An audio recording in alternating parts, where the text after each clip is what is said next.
આગળ વાત કરીએ તો અંબાજી ખાતે શ્રાવણ મહિને માતાજીના દર્શન માટે આવેલા કેટલાક ભક્તો દર્શનમાં ધર્મશાળામાં જુગાર રમતા ઝડપાયા છે।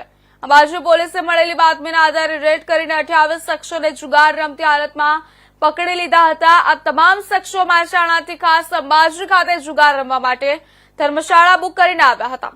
પોલીસે સ્થળ પરથી 4,61,620 ની રોકડ રકમ, મોબાઈલ ફોન અને અન્ય સામગ્રી મળી કુલ 10,99,930 નો મુદ્દામાલ જપ્ત કર્યો છે। આ મામલે અંબાજી પોલીસ સ્ટેશનમાં ગુનો દાખલ કરવામાં આવ્યો છે અને વધુ કાર્યવાહી શરૂ કરાઈ છે।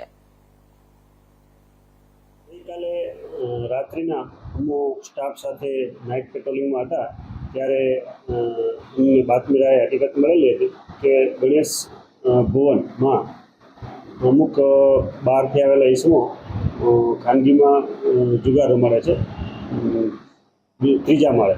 તો તાત્કાલિક અમે જે હકીકતવાળી જગ્યા હતી ત્યાં જઈને રેડ કરેલ તો ટોટલ 28 ઈસમો અમને મળેલ।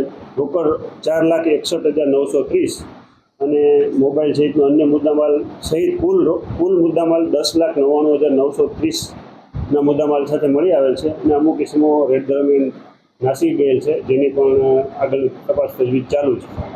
પકડાયેલા કેટલા છે? પકડાયેલા ટોટલ 28 ઈસમો છે। ભાવનગરની ચિત્રા માર્કેટિંગ યાર્ડમાં શાસકોની અણાવડતના વેપારીઓ અને ખેડૂતો